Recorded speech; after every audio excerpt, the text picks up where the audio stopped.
In this video, I'm going to review how to find the critical numbers of a function. This example goes with problems number 11 to 36 in section 3.1 of the textbook on page 260. So before you go about finding critical values of critical numbers of a function, first you should consider the domain of the function if it's not all real numbers.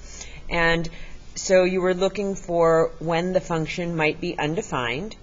So if you have a fraction, things that might make the denominator 0, or if you have an even root, like I have here, I have a square root, then things that would make what's inside the root negative, which make the function undefined. So for the domain of my function, I need what's inside my square root, k squared minus 49, to be greater than or equal to 0, because what's inside the root cannot be negative. So that means k squared must be greater than or equal to 49. Numbers that when I square them give me values greater than or equal to 49. That means the absolute value of k must be greater than or equal to 7. Okay, so let's think about this on a number line. Numbers that when you square them, you get values greater than or equal to 49.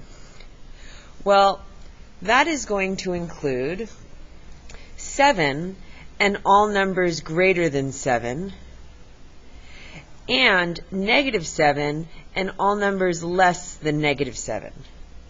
So the domain of this function is x is greater than, we're not using x here, k is greater than or equal to 7, and k is less than or equal to negative 7. Okay, so my critical values need to fall within my domain, be numbers that are a part of the domain. All right, so finding critical numbers. A function has critical numbers. F of k has critical values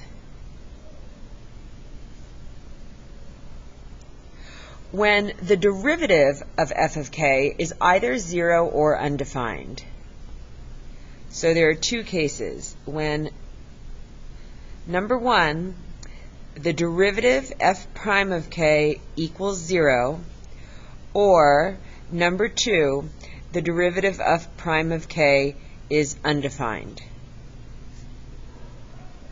So clearly I need to find the derivative. So f prime of k is going to equal 1/2 k squared minus 49 to the negative 1/2 times 2k. The 2 and the 1/2 are going to cancel. So that is going to cancel that, and I'm left with k times k squared minus 49 to the negative 1/2.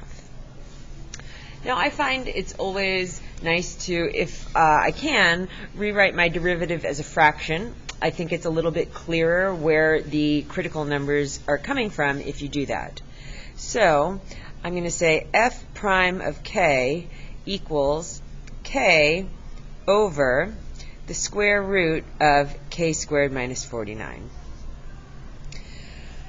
Okay, so thinking back to when a function has critical values, number 1, a function has a critical value when the derivative is 0. Well, over here, a fraction is 0 when the numerator is 0. So you might think that k equals 0 is a critical value. But if you think back to our domain, 0 is over here. 0 is not in the domain of our function.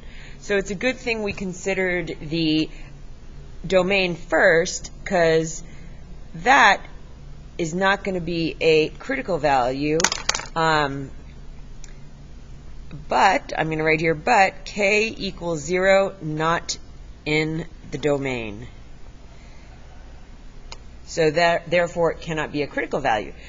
Think about it. If you plug 0 into the original equation, f of 0 is the square root of 0 squared minus 49, which is the square root of negative 49, which is undefined for real numbers.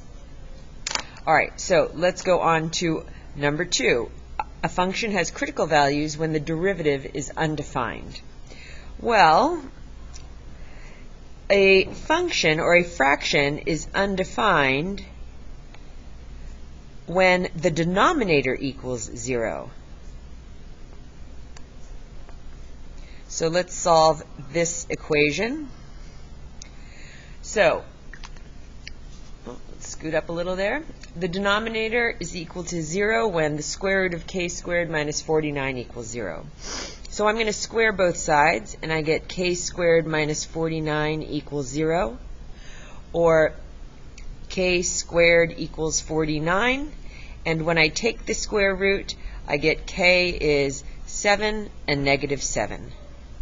7 and negative 7 are both in the domain of my function, and therefore I have 2 critical values. And that's the solution.